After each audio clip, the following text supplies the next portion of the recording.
So, let me speak louder.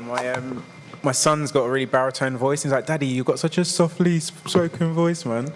So let me speak a bit louder. So we've got a couple of questions that we're going to ask, members of the panel. And, I think one of the most important things is kind of just how amazing all of them are. But most importantly, their journeys and the similarity in that arc. And most importantly, like I said, these stories really enrich people because there's so many similarities in all of our experiences.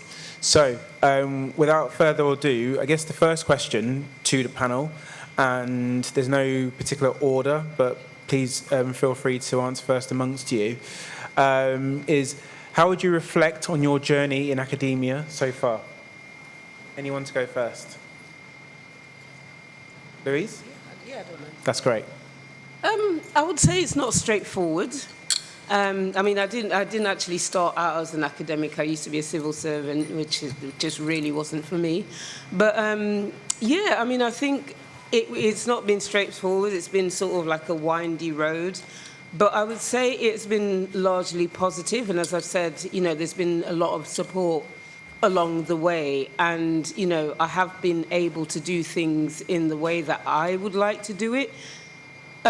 For example, through my research or my teaching or, representation and even being here and doing things like that. But, I'm not going to lie, I've had some challenges. I've had some challenges and some barriers. But, I would say that they're sort of not in the mainstay. And I like to focus on the positivity and move through them. But I think it's been okay. Yeah. That's fantastic. I really appreciate that. Anu? Yeah. Thank you. Kind of reflecting on my journey, I think I would say it was very unconventional in many ways. Firstly, because I started my PhD in 2020. So that year. And it didn't start off initially the way I expected it to be. So it was very much remote, lessons online or tutorials online. And it just wasn't, it took a while for me to actually feel as though I was in this PhD experience. And so by the time, Oxford as a city and, all the different things at university started to happen again in 2021, 2022, I was already sort of like neck deep into sort of field research, which was largely happening online. So there was a lot of transformation, there was a lot of dynamism in the way that I was doing research. But also, I think I would say that my journey in academia has been very much tailored to me. Typically, you all start at a particular year, but naturally everyone progresses through the process at different spaces and paces. And then for me, about 3 years into my journey, my husband and I, we welcomed our daughter. And so thank you so much. And so that required a switch up of my pace, but also because prior to my PhD, was involved with young people and doing youth work, I sort of continued that. So I wasn't sort of purely an academic in a way. Yeah. So continued, outreach in schools and working with educators and writing books for young people. So all of that shaped my PhD journey. It shaped the time that it took me to do certain things, and it shaped my priorities. So in many ways, I would say that it was unconventional entering the space, navigating the space, but ultimately, I think the journey was one that was tailored for me. So that's what I would say. It's brilliant. Brilliant. Claire? I'm told I have to lean right into the microphone, which is not that easy of a thing to do from this angle, but I shall try. Thank you very much. I'm going to attempt a sporting analogy, bear with me. Okay, I'm out my depth, but in honour of the World Cup, which Wales is not in, by the way, but never mind. I would describe it as a game of two halves.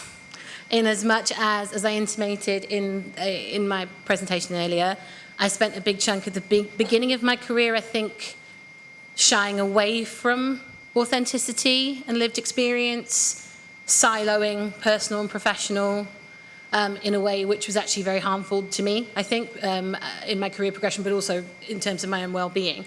And I would say post-2023, post this conference, post Professor Bernardine, it's now, my journey through academia is very much about reconciling and celebrating every aspect of who I am and realizing that for me to be the best version of myself in every walk of life, I have to be the real version of myself in every walk of life, and realizing really that the great thing about not fitting in a mold, and I think a lot of people in this room will know what it feels like to not fit in a mold, is that you get to be the one that breaks it.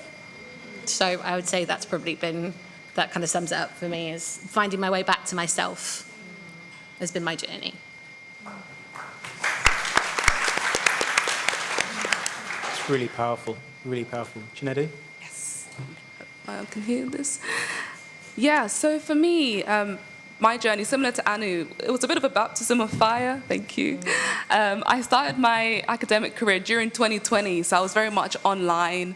I was teaching to black squares on a screen because, no students had their webcam on.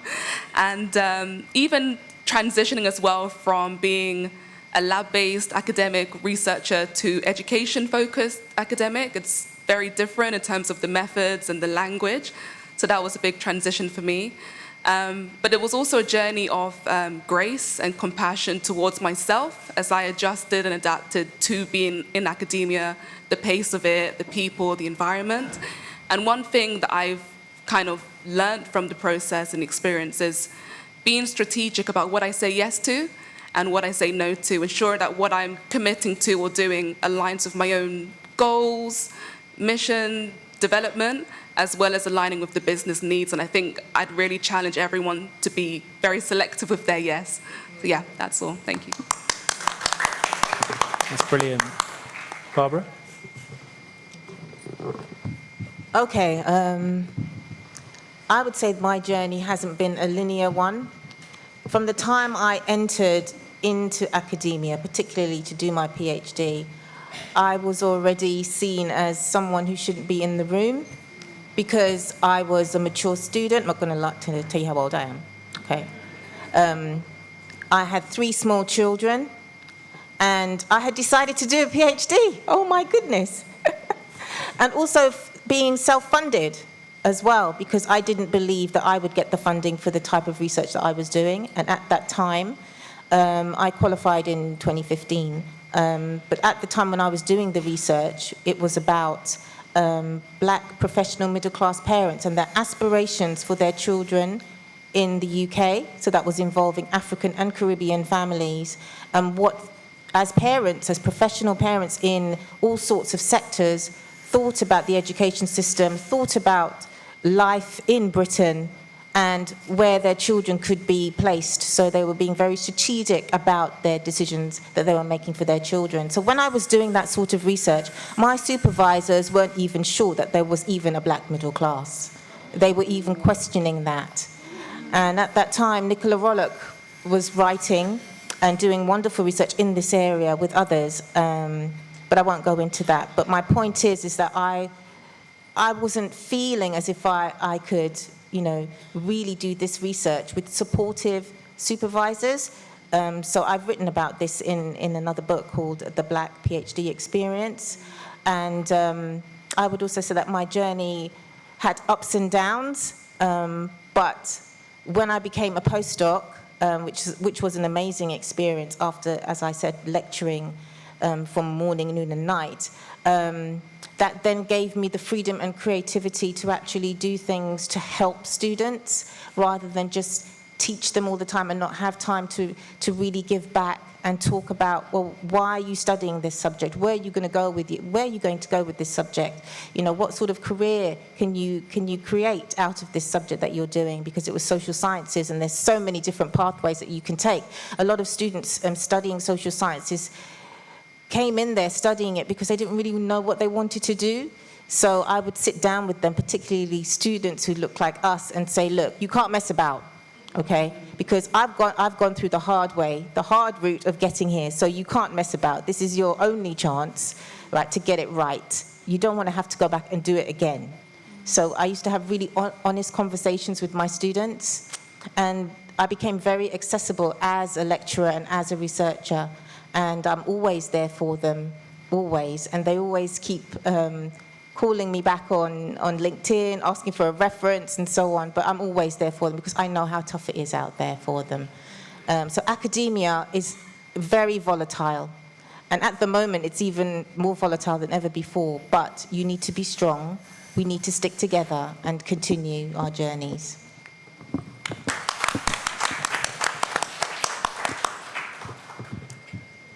Barbara, that's brilliant. You've touched on it, but it'd be great to get kind of a collective consensus, and also just kind of in the spirit of kind of safeguarding you all. Please only say what you feel comfortable saying, because you are being recorded. What is your honest opinion of academia from your own observations and experience?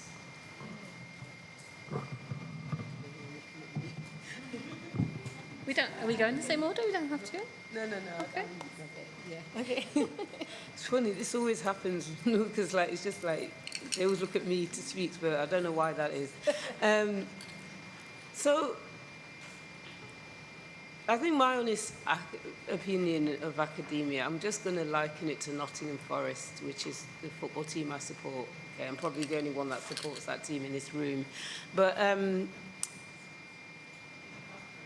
Sorry, what's that? Oh, be careful. Anyway, it has its ups and downs, and I think while it depends on where you are as well, because I mean I know that in some contexts it's not as, how can I put this delicately, nice as others. Okay, and obviously when you've got external issues like, you know, huge cuts, okay, you've got huge government cuts in certain subject areas like ours, like the humanities and the social sciences, or like the arts, right? You know, you've got that, and then you've got, like, you know, in society at the moment, like, you know, with a lot of people just politically, with the far right sort of like coming up as it is, I always believe that sometimes what happens in society can kind of like trickle down into the institutions, not just academia, but it trickles down, and it can have an impact on what you can and can't do. I mean, I think, again, you know, I'm quite blessed where I am in that hasn't happened, and our VC just really pushes against that. But you can see that in some other places where, for example, when it comes to sort of like black literature or, you know, when it comes to black literature, it may be that actually, no, we can't have this on the curriculum anymore. You know, not wanting to do anything about the awarding differences, okay? It's just like, just keep it as it is, seeing black students as a deficit model, or questioning why it is that, you know, we should be doing anything to try and address it. So I think it's like I say, it's a rocky road. It has its ups and downs. It is a bit forestish. But as Barbara is saying, I think it's really important for all of us to be in this room, to be sort of, and beyond, to be sort of like looking at ways, okay, when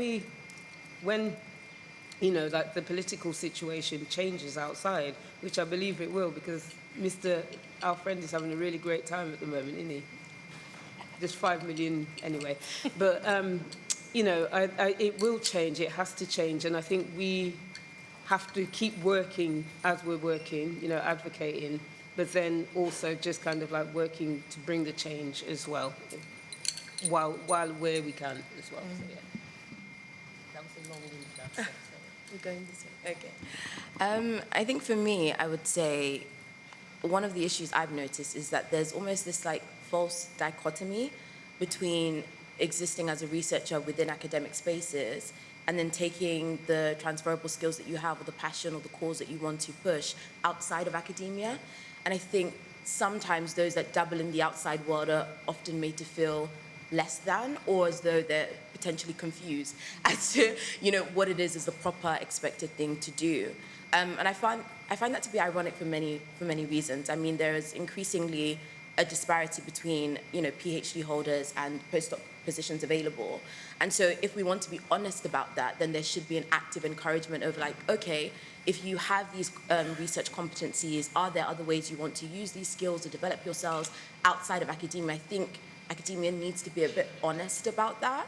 And then for those that are, you know, choosing to engage outside of academia, not necessarily because of a lack of opportunities, but because their interests and their passions feel better served in that way. Maybe those that are more systems focused or want to be involved in policy, et cetera, et cetera.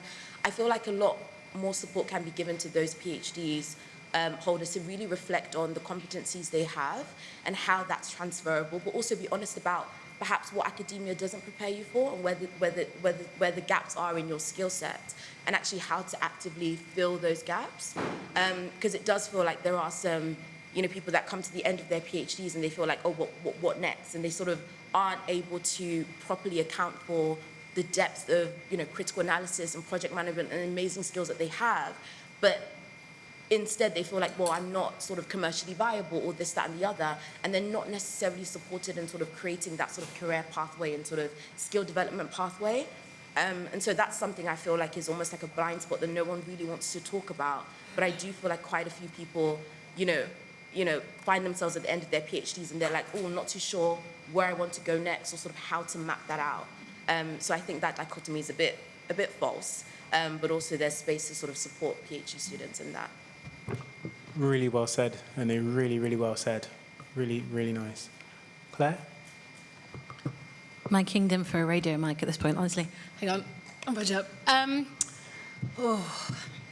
Part of the difficulty I have in academia is that I don't know how to not be honest. So this question is a bit of a can of worms for me, but I'm going to do my best. I feel like as a community, we're natural storytellers, right? I think, for obvious historical reasons, but also just culturally, I think we're storytellers. I think we're all about analogy, we're all about imagery. I maybe let people beat that out of me for a while, but I fully embraced it. That's who I am. That's how I communicate. So for me, academia has a tendency to be what my nan, God rest her, would have called a bucket of crabs, right? Where people are pulling each other down. And it's because academia exists in the context of this kind of neoliberal, late-stage capitalist hellscape, where we're encouraged to think of everything in terms of scarcity. And if we're thinking in terms of scarcity, not just in terms of resource, but also, space, the space we can take up. If we think of everything in terms of scarcity, then everything becomes competitive, and everything becomes zero-sum. Someone else's success is your loss. That is academia at its worst, when it's gatekeeping, when it's narrow, when there's no sense of solidarity or community, when, as Professor Arday was saying earlier on, the focus is on individualism, when excellence is defined, in essence, in terms of white supremacy, which it continues to be. That's academia at its worst, and you will see that. Every one of us will have seen that in the way that we move through the sector. But that's what academia can be. It can be lots of other things as well. It can be a space for community. It can be a space for solidarity.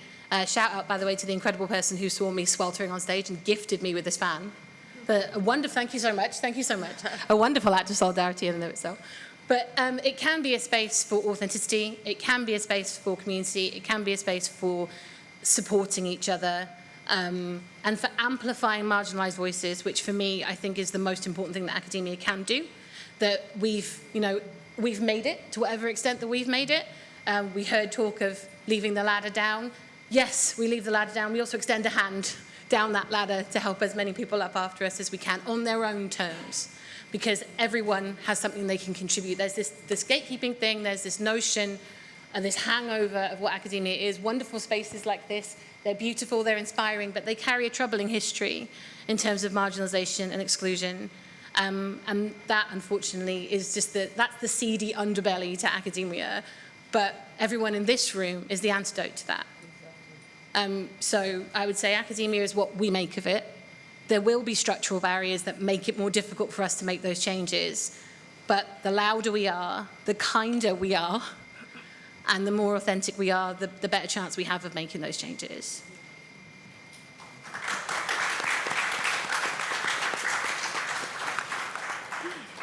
Okay, can you hear me okay? Good. Some observations I've made since being in academia, and I've only been in academia for 5 years now, it's very dynamic. I think you can get involved in a lot of different aspects of academia, develop different skills all at once. No day or week is exactly the same as the other, which I quite enjoy. But then on the other hand, I do also notice that you can be doing a lot in academia, very busy, sometimes very tired, and it's just kind of seen as part of the job and not always seen as, impact or affecting student experience or enough for promotion. And so I think it's really important to get the balance right. Something else I've noticed about academia is that it can be seen as an identity, like I am an academic. And so just to the point about it being quite volatile and a bit shaky at the moment, if you were to step away from academia for whatever reason or be made redundant, it's so important that we don't lose our identity, because we are more than academics, we are more than researchers, we are multifaceted individuals that bring a lot to the table. And I think actually when we realize and recognize that and bring that authentic self to academia, that's how we start to shape and shift the culture. And I think overall, I think academia is a great place, but I think it's important to have a bit of distance to it as well. Yeah. Thank you. Okay, I would say that academia has been actually quite good to me over the last 6 years when I was a postdoc and then I became a senior research fellow at the University of Kent. I worked for student success, which gave me the opportunity to be so creative in regards to equality, diversity, and inclusion. They would let me try things out that were never tried out before. They would say, okay, let's run with it. Let's see how it goes. And I don't think you can get that in other schools but I think what was important for me is that I was doing things that were fulfilling and also rewarding and also giving back to students, because a lot of students who were coming, because of the proximity of where the campus was in Canterbury, a lot of them were coming from London, and to them it was a really white space coming to Kent. But on campus it wasn't too bad. There was a bit of diversity, and seeing lecturers like me, researchers like me, they sort of gravitate towards you and ask you questions about, how do you get to where you are? So how did I get to where I am was by having those opportunities and just being brave and saying, look, I've got this idea, what do you think? And, be really strategic as well. And I think in academia you need to be a survivor. And what I mean by that is that you need to be diplomatic, you need to strategize, you need to navigate a lot of the things that Claire was speaking about earlier. You need to be wise and know how to navigate and to pick your battles, or else you will be totally exhausted with academia. But I have to say that overall it's a great place to work if you want to be in touch with students and see them grow and see them become, just great individuals, build their confidence and see them become real people. A lot of them have said to me, I came in as a boy and now I'm a big man, or I came in as a girl and now I feel I'm a really confident person. So that gives me so much fulfillment and so much joy to see them have a voice. That was something that, again, my department allowed me to do, was to give those students a voice that they never had before. And that was through decolonizing the curricula and diversifying the curricula. That was things that Kent had never pictured of doing before. So it was amazing to see that happen and to transpire. So I would say that if you want to be in academia and you want to stay in academia, just do it. You can achieve so much. Like so many of you here, so many of people on the panel. I would say overall it's been a great experience for me. And, if anyone said, what's the one thing that you could take away from academia, it would be the collective spirit of so many of my colleagues. When we created the Global Staff Network, and we got together and supported each other and did great work with students and co-produced and co-wrote with students as well, because we felt that was an opportunity that they might not get from other lecturers or colleagues. So we gave them an opportunity to also write with us. So just share your knowledge, as knowledge is power.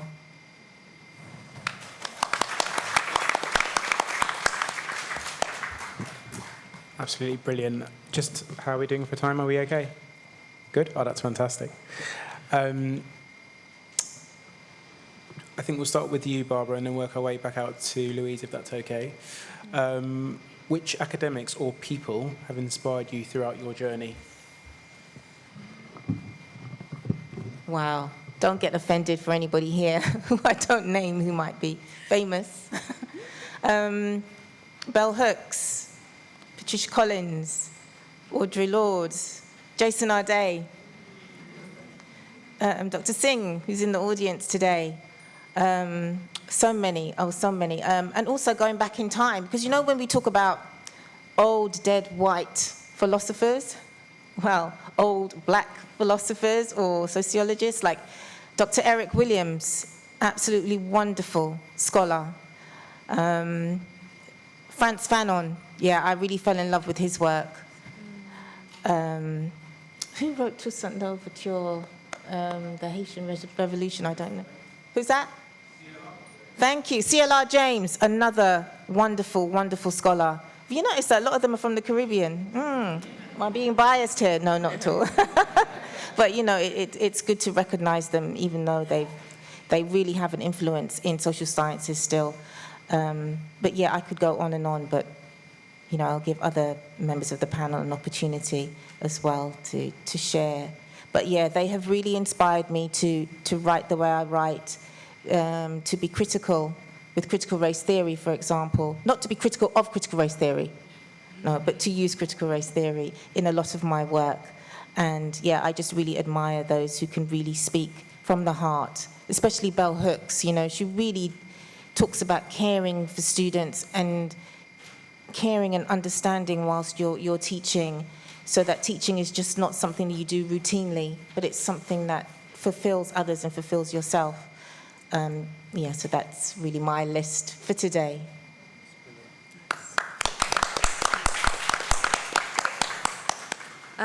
For me, I would say Professor Dawn Edge, one of the professors in Manchester, just for being one of the very first black academics I saw in my life. Growing up, I didn't have any black teachers or black lecturers, so her just being there made a big difference to me. Then later, Professor Jason Arday, who I later met and sat on a panel with in Brunel.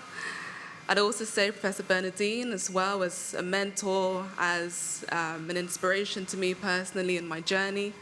And we also have Dr. Donald Palmer as well, just to show me that you can be more than an academic, obviously be a brilliant researcher, but just the importance of community impact and shaping culture.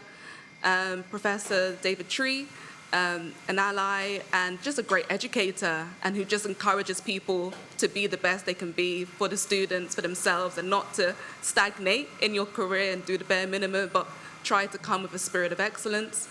And also, finally, as I round up, Dr. Margaret Gatumu and Sophia Barbosa, just for being so liberal and generous with their time. You know, they're so busy, but yet they always try and create opportunities for the educators coming up. So yeah, that's it.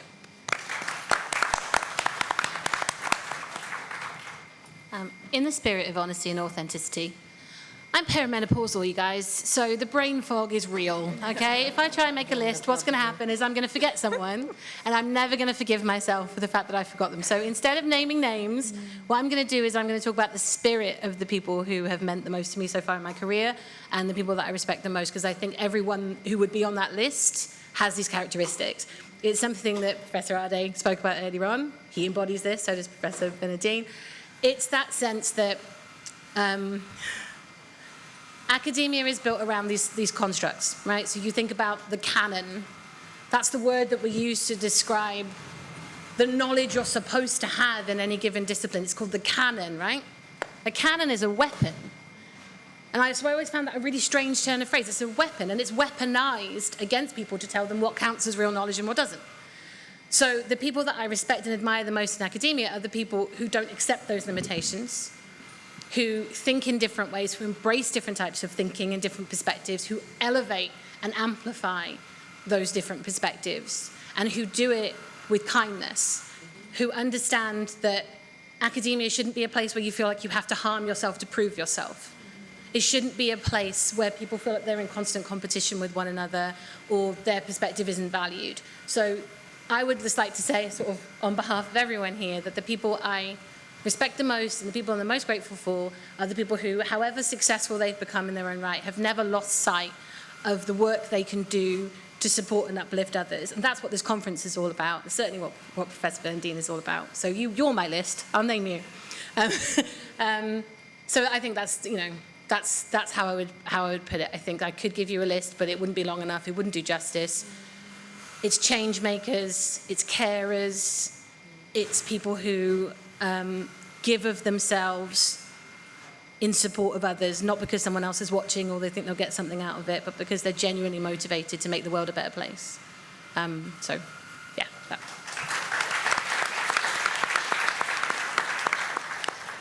Honestly, I would echo something very, very similar. But when I think specifically on, my research with Black mothers, it's been really important to read the work and cite the work of, Black academics that center Black women's lived experiences. And so the work of Professor Tracy Reynolds and, her exploration of Caribbean motherhood was absolutely instrumental in sort of my writing up and my figuring out of the angles and the dimensions I'm going to take with my research, but also Professor Beth Ritchie, Professor Patricia Hill-Collins, Kimberly Crenshaw, Professor Wumi Dada, like individuals who don't just document Black women's experiences as sort of data points, but actually are able to, with their research, transfer and transform societies and systems. And, that sort of activist, academic, scholar practitioner type thing has just always been deeply inspiring for me. But also people that aren't necessarily professors, but are, championing or creating sort of online spaces for scholars to gather. I found that particularly beneficial, again, having completed my PhD in, an institution where a lot of Black women are severely underrepresented. I often found myself needing to seek out those online spaces where I could sort of write with other scholars and just share ideas and just sort of be. And so even though I wasn't directly citing from their work, I appreciate the work that they, put into creating those online and very safe spaces for Black academics. So yeah, that's what I would say. Okay, so I'm going to start with somebody who actually wasn't an academic, but she had education in mind, and that is my grandmother. So my maternal, it's a very short story, it's a long story, but I'm going to try to cut it short. So my maternal grandmother was a market trader in the village in Ghana, and it took her a long time. She had her first kid at 47, so that was my mother. And, back then that was a massive scandal. But anyway, she sort of saw opportunity. She said to my mum, "You're going to school," her and her 5 brothers, that you're going to school. And she sort of in that, she just broke the illiteracy. And then from there, 2 generations, she's got a midwife as a daughter, then the professor, someone senior in the NHS, and then an aspiring politician. So my grandmother, don't know where you are, but that's for her, so it really inspired me.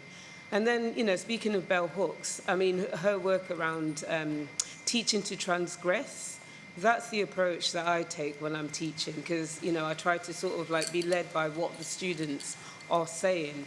And it's very engaging, it's a very easy read, but it's also very easy to apply and empower your students, because some of them don't feel like they have any power, especially when they come from global majority backgrounds. So it empowers them, it inspires them, and it lets them speak as it is. So that's for me. And then last, and I'm going to say her name again, Tracy. Not only is she an amazing academic, she's an amazing friend. She will support you, and she's brought a community of people up behind her. And as a result of that, many people have got promoted or got to where they need to get to in their careers. But she is a really, really kind person. Okay, she's a friend. So shout out to her.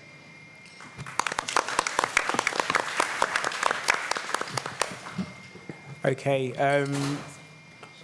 maybe some good luck there. Really, in a sentence, I'm just going to ask you a final question before we pass over to the fantastic audience. How do you engage in process of renewal and self-care? In a sentence. Claire, would you like to go first? Oh, God. That's not an easy thing to do when you're a parent carer, but in microdoses, I think if you're aiming to try and do something massive, like this is me engaging in self-care, you won't do it, or you'll do it and you'll feel guilty. You know, you won't fit it into your timetable. So for me, it's just bite-sized chunks. It's just a little something. See how I've got my nails did? Right? This was my little gift to myself yesterday while I was getting ready for the conference. I was like, do you know what? Kids are in school. I feel relatively prepared for tomorrow. I'm packed. I'm going to go get something nice done. Took an hour of my life, made me feel a bit more pulled together, a bit better about myself.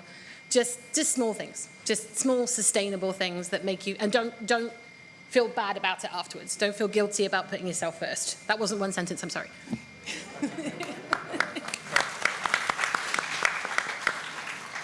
Anu? I would say one thing I've come to realize is that after periods of like high output, like high recovery is like mandatory. And that was something that I personally struggled with, sort of high output, constantly, outperforming, overachiever, and burnout was obviously inevitable.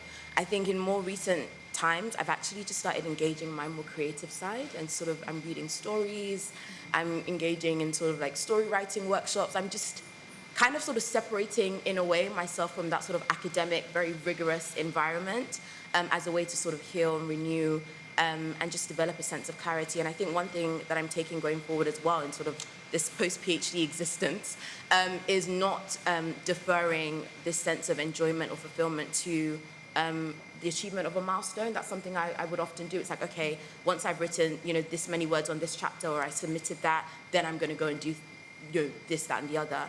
And so I don't do that anymore. And I just encourage people to treat yourself nicely, and you don't have to associate positive experiences to attaining certain milestones.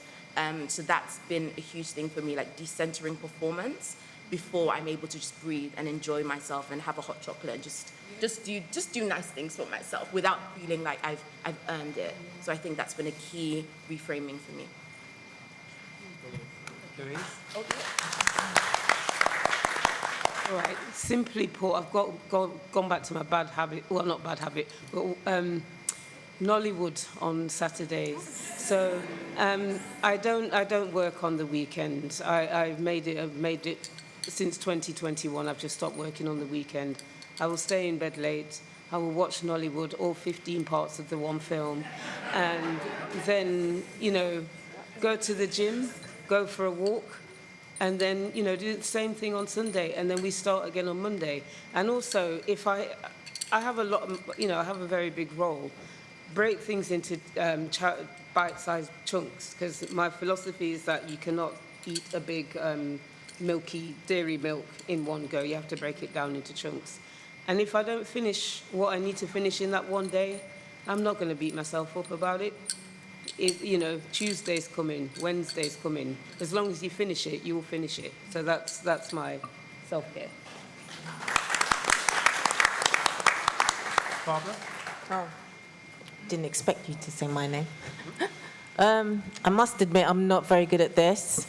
So if anyone has any tips, well, I've taken some tips already from the panel, but I'm the sort of person that would take a holiday and just lie on the beach and soak up that wonderful sun. Not this sort of sun. You know what I'm talking about. Real beach, real sun. Yes, real tropical breeze and stuff. And the other thing I think I do is chocolate. I love chocolate. I'm a chocoholic. Yeah, Rachel knows I'm a chocoholic. So I would, yes, put a Netflix film on and just eat chocolate. Yeah, sounds good. And last but not least, Janelle. Yeah, just echoing what's already been said. I think the point about self-care being, microdoses, it needs to be embedded into our routine. So simple tasks like finishing at 5 and leaving my desk, not responding to emails at the weekend, making sure I use my annual leave and don't let it, don't lose that. Spending time with family and friends, people who see me for me, spending time with my church community, and I always have a snack drawer because, work can be tough and we always need fuel for that, so, yeah. That's brilliant. Could you join me in giving the panel a round of applause?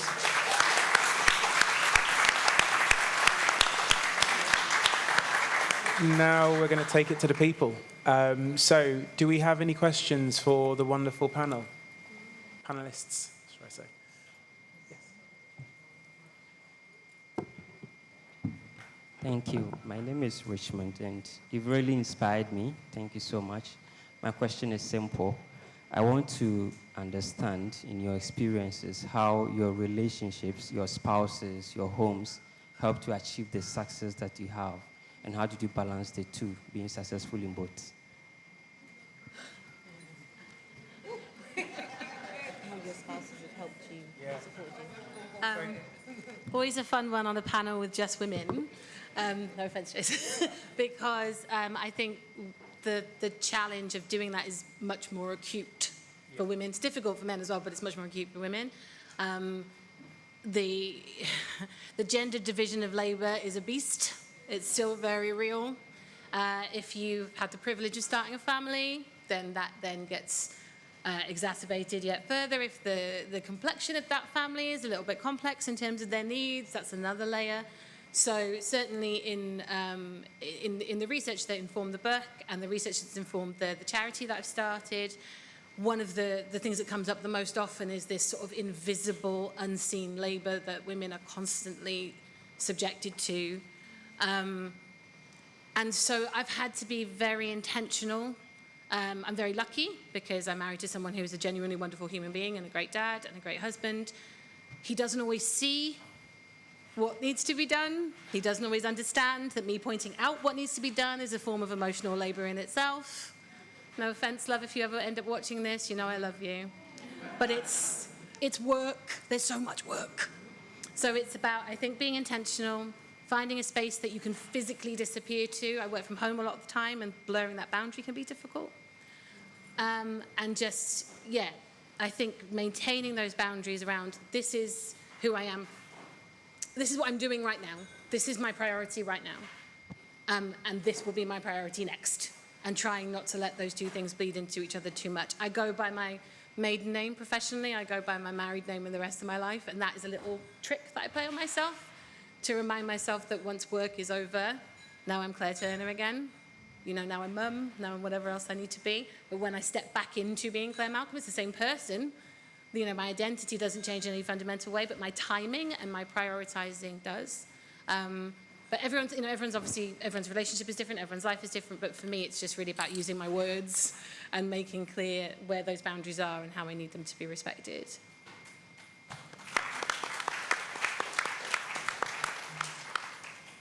Would anyone else like to take that question, one more reply, and then we'll move to another question? Yeah, I can take that. Okay, I've been married for 32 years. Thank you. To a Nigerian husband who has been my rock, I have to say.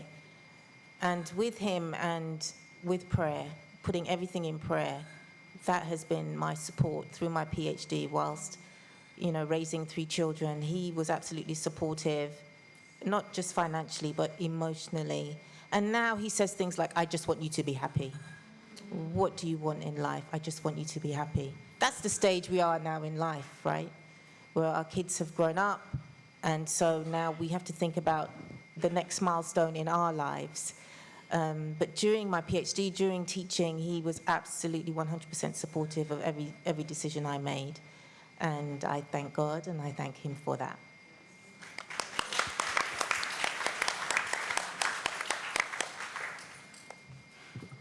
It's one of the most beautiful things I've ever heard. I'm being serious. It really is. 32 years, what a goal. Truly. Any more questions? Yes.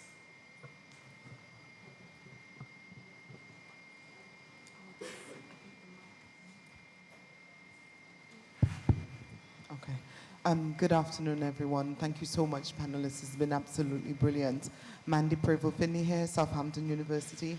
I'm in my 3rd year and now thinking about what comes next, even though this big looming thing needs to be done before you get to the next, but not to be caught in the trap of you weren't ready. What advice do you have for somebody who categorically will not be stepping back into academia when she's done with this?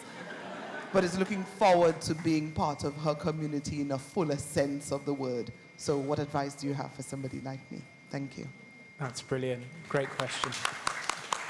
Chinedu, would you like to take this? Sure. So just so I understood your questions, you want to step away from academia, did you say? Yes. Yeah. But okay, that's a really great question. Thank you.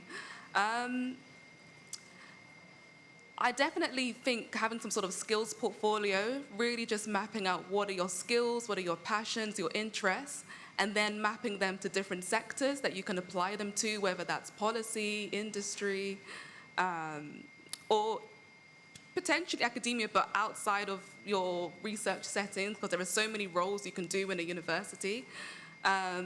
Even looking in the third sector as well, there are lots of charities you can engage with and translate your skills. Even talking to careers service, or if you have a mentor, just bouncing a few ideas with them to say, hey, this is what I'm passionate about, these are the skills I want to use, what advice do you have? So that's what I would say. Yeah. Anu, do you have some thoughts on that as well? There's someone that straddled the two pretty well. I do. First of all, shout out to you for knowing what you want and knowing that you're done, or done for now. I think as someone so I graduated actually about 2 months ago, although I passed my Viva in September last year. Thank you so much, guys.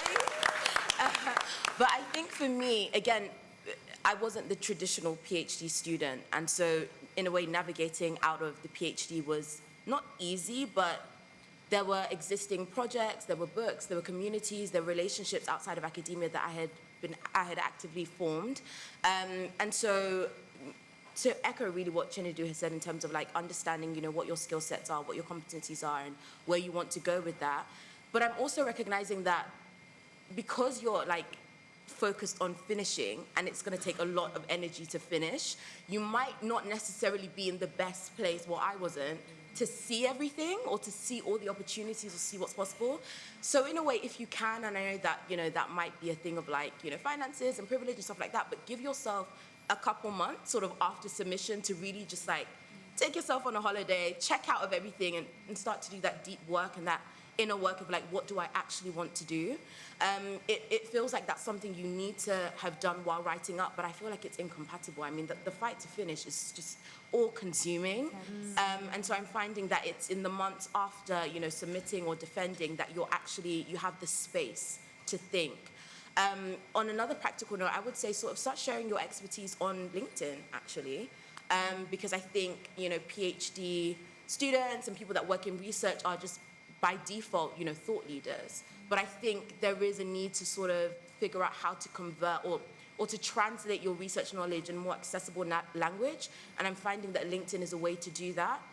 So not only are you able to share the knowledge that you have, but you're able to connect with a whole host of people that may be like, oh my gosh, I really want to hear from this person, or I can see how your research and your knowledge can fit into what we're doing.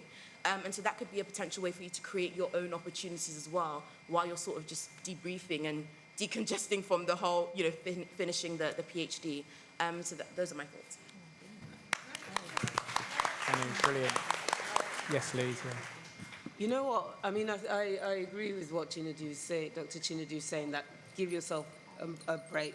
But another thing as well that might help you, and this is something that I did when I finished my master's, I did a mind map, a physical mind map of just thinking, okay, well, these are the skills that I've got. How can I build on them, and what are the areas that I might want to go into? So that could help, and that can also help you to see what choices that you've got out there, and then you choose the one that best suits you. So my mind led me back to academia. So I'm not saying that's going to be for you, but it will help you to see it visually. Yeah. Professor Jason, can I just add one really quick sentence there? All of these are fantastic suggestions. I think a PS, we're always so much kinder to other people than we are to ourselves. So a good hack when you are trying to take account of your own skill set and how it could be applied and how you could move forward at the end of anything or through any transition. Imagine someone else telling you what they've been doing, but it's what you've been doing. And all of a sudden, you're going to sound a lot more impressive to yourself. You'll give yourself more grace. You'll be more charitable. Give some of that energy that you're giving over to other people to appraising what you've done yourself. It's brilliant. It's absolutely brilliant. Oh, that's great. We're doing good. We're doing good on time. Please, maybe take one more question, I believe. Oh, sorry, no. Sorry, I've got one at the front. Can we make it two? Yeah, is that okay? Thank you. One question and then one more. Good day, Thank you. everyone. My name is Joy, and my question is to Barbara, because when you were talking, I heard you talk about self-funding for your PhD.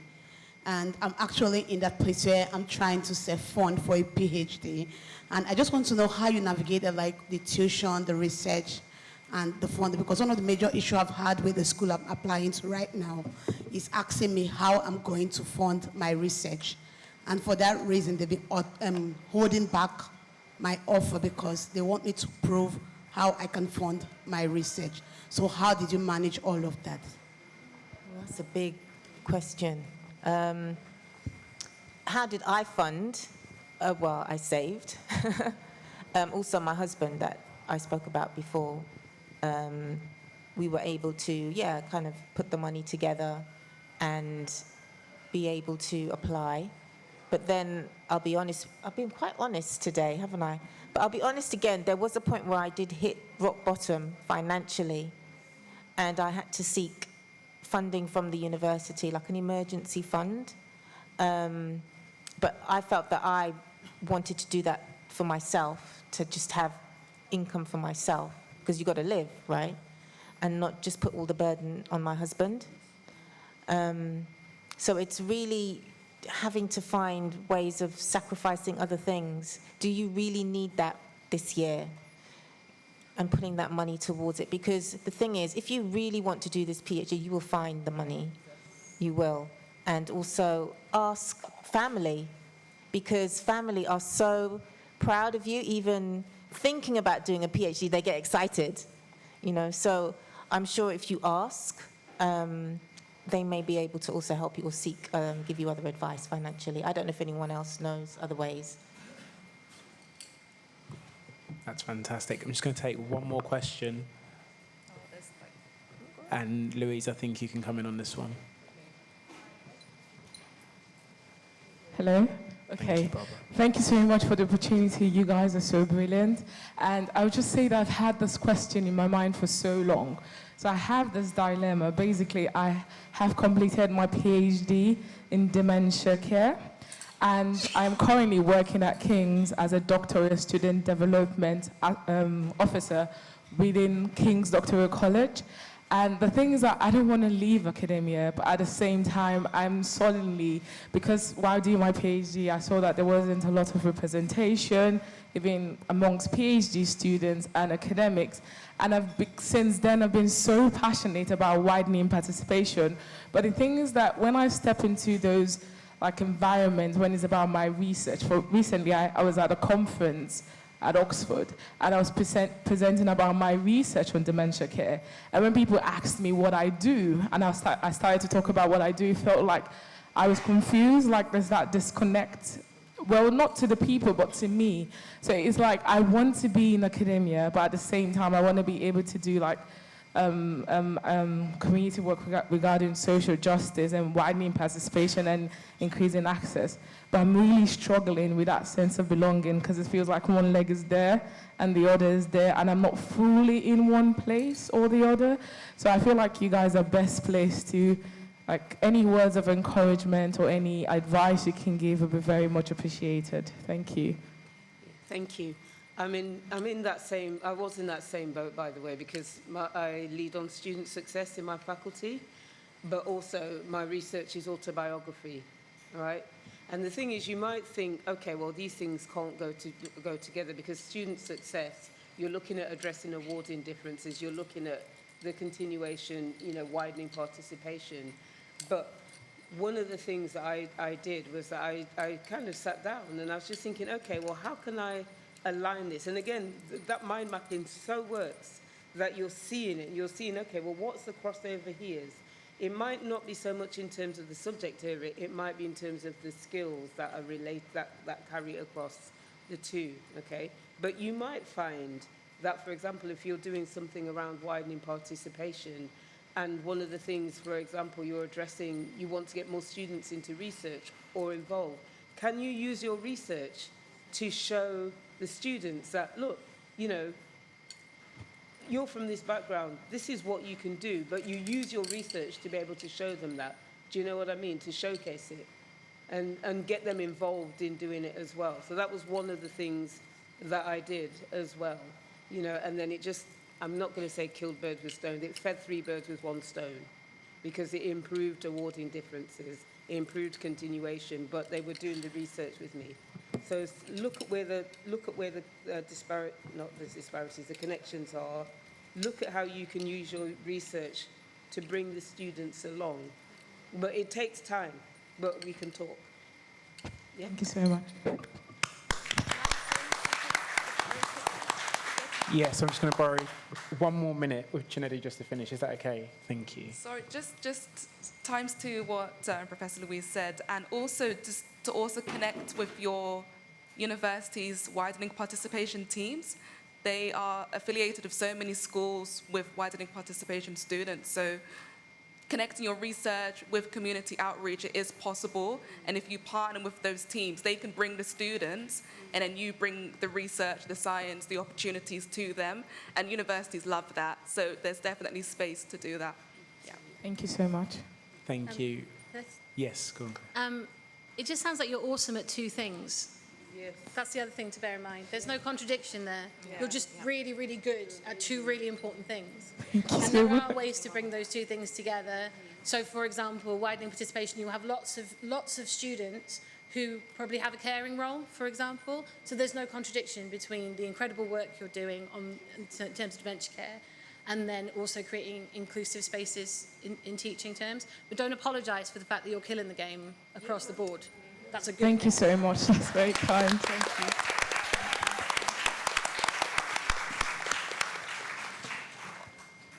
you. We're out of time, unfortunately, but if you could all join me, I can't emphasize enough, like, this is an absolute privilege to be here to witness and to listen to these things, and I'm sure you'll collectively agree if you could all just show all your strength, all your power, all your love for Barbara, Chinedu, Claire, Anu, and Louise.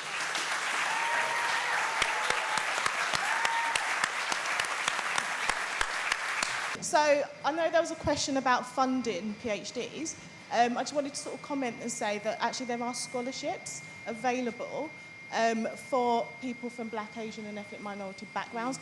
I've got some. I've got master's scholarships, so Masters by Research scholarships, and I've also got PhD scholarships at Canterbury Christ Church universities. But do look for scholarships because actually we shouldn't get used to having to struggle. Yeah. And actually, if scholarships are available, they are available for a reason. So take up the opportunity. So do look out. There are a few universities that do have scholarships. And honestly, use them whilst they are still available, because we've seen how work around equity and inclusion is going and sort of people pulling things out and away. So where scholarships are available, please, I do urge you to use them. The scholarships that we have at our university, they are designed to address gaps in the underrepresentation of Black, Asian and ethnic minority communities within research and within academia. And so I still have some PhD scholarships available for September 2026 start. If you do want to speak to me, please do speak to me about it. I'm happy to talk about it to anybody, but honestly, go for those scholarships. And they have been purposely made available so that we're not asking you to do a topic on race. You can do any topic, any discipline that you wish to do, as long as you get approved to do that PhD study. And if you're more interested in doing a master's, it is a master's by research opportunity. So again, come and talk to me about it. They are designed to address that gap.